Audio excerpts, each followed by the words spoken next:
এবারের বিপিএল এ উঁচু মানের বিদেশি প্লেয়ারের সংখ্যা সত্যিকার অর্থে ছিল খুবই কম। শাহিন আফ্রিদি ফরচুন বরিশালের হয়ে কিছু ম্যাচ খেলে গেছেন। অ্যালেক্স হেলস খেলেছেন, কাইল মায়ার্স খেলেছেন। এই মুহূর্তে আরো বেশ কয়েকজন খেলছেন। তারপরেও এই অভিযোগটা ছিল যে এবারের ফ্র্যাঞ্চাইজিগুলো খুব বেশি উঁচু মানের ক্রিকেটার আনতে পারেনি। তবে সেই আক্ষেপ প্লে অফে ঘুচিয়ে দেওয়ার চেষ্টা করবে দলগুলো, সেই আভাস আসলে পাওয়া যাচ্ছে, স্পেশালি রংপুর রাইডার্স এবং ফরচুন বরিশাল। রংপুর রাইডার্সের সবশেষ ম্যাচে যে চারজন বিদেশি খেলেছেন তার ভেতরে ইফতেখার রয়েছেন পাকিস্তানের, খুশদিল শাহ রয়েছেন, এরপর আকিব জাভেদ খেলেছেন এবং স্টিভেন টেইলর খেলেছেন। তো এর ভেতরে তিনজন, আকিব জাভেদ, খুশদিল এবং ইফতেখার, তারা আসলে বলা যায় যে অলমোস্ট পুরো সিজন ধরেই আসলে খেলছেন। কিন্তু তারপর রংপুর রাইডার্স বেশ কয়েকজন অস্ট্রেলিয়ান ক্রিকেটারের দিকে মনোযোগ দিয়েছে এবং যেটা শোনা যাচ্ছে তারা চুক্তিও করে ফেলেছে ডেভিড ওয়ার্নারের সাথে। ডেভিড ওয়ার্নার সিডনির হয়ে বিগ ব্যাশ শেষ করেছেন, তিনি ফ্রি হয়ে গেছেন এবং ডেভিড ওয়ার্নারের সাথে রংপুর রাইডার্সের চুক্তি সম্পন্ন হয়েছে। তিনি বিপিএল এ খেলতে আসছেন প্লে অফের ম্যাচে।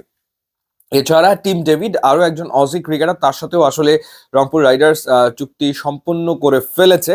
টিম ডেভিডও আসছেন এবং দেখার ব্যাপার যে কয়টা ম্যাচ আসলে খেলে রংপুর রাইডার্স, সেভাবে তারা বিদেশি ক্রিকেটারদেরকে নিয়ে আসবে। এছাড়া সুনীল নারিন, যিনি এই মুহূর্তে আবু ধাবি নাইট রাইডার্সের হয়ে ইন্টারন্যাশনাল টি-20 লিগে খেলছেন। এর আগে তিনি 6টা সিজনে খেলেছেন বিপিএল এ, কুমিল্লা ভিক্টোরিয়ান্সের হয়ে বেশ কয়েকটা সিজনে খেলেছেন। সেই সুনীল নারিনের সাথেও কথা হয়েছে রংপুর রাইডার্সের। সুনীল নারিন তিনিও আসবেন এবং একটা বা দুটো ম্যাচ তার খেলার সম্ভাবনা আসলে রয়েছে। এছাড়া আরো একজনের সাথে রংপুর রাইডার্স প্রাথমিকভাবে আলোচনা করেছেন, তিনি আইপিএল মাতানো জ্যাক ফ্রেজার ম্যাকগার্ক।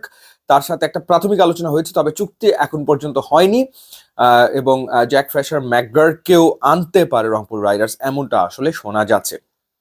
এবার যদি ফরচুন বরিশালের দিকে তাকাই, ফরচুন বরিশালের হয়ে সবশেষ ম্যাচে যে চারজন খেলেছেন বিদেশি, সেই তালিকাতে রয়েছেন ডেভিড মালান, এরপর রয়েছেন মোহাম্মদ নবী, এরপর রয়েছেন ফাহিম আশরাফ।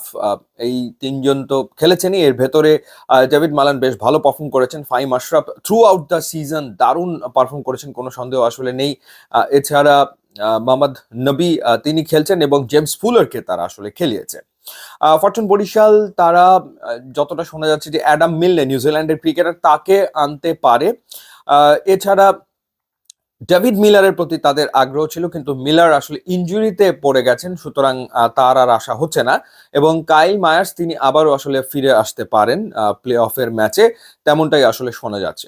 চিটাগং কিংস সুপার 4 এর রেসে রয়েছে, প্লে অফের দৌড়ে রয়েছে এবং চিটাগং কিংস কার সাথে যোগাযোগ করেছে নতুন করে সেটা এখনো জানা যায়নি। তবে মঈন আলীর ব্যাপারে তাদের যথেষ্ট রকম আগ্রহ রয়েছে এবং মঈন আলীর সাথে তারা যোগাযোগ রক্ষা করে চলেছে, সেই ক্ষেত্রে তার আসার সম্ভাবনা রয়েছে প্লে অফের ম্যাচ খেলতে। এছাড়া রেসে থাকা দুর্বার রাজশাহী মনে হয় না নতুন কোনো বিদেশি ক্রিকেটারকে আনতেও পারে, বলা যায় না, যেহেতু তারা প্লে অফের রেসে রয়েছে এবং প্লে অফ যদি নিশ্চিত হয়ে যায় সেই ক্ষেত্রে। খুলনা টাইগার্স তারা একজন ব্যাটসম্যানের খোঁজে রয়েছে। খুলনা টাইগার্সেরও প্লে অফ এখনো চূড়ান্ত নয়, কিন্তু তারপরেও তারা আসলে চিন্তা ভাবনা করছে। তো এই হলো সামগ্রিকভাবে পরিস্থিতি। তো সেই ক্ষেত্রে বেশ কয়েকজন বড় মানের ক্রিকেটার প্লে অফে খেলবে, সেটা আসলে বোঝাই যাচ্ছে। তো দেখাই যাক কে কে শেষ পর্যন্ত আসে। ইউটিউব ইনস্টাগ্রাম লিঙ্ক দেওয়া আছে, আপনারা যোগ দিলে খুবই খুশি হব। And thanks for watching.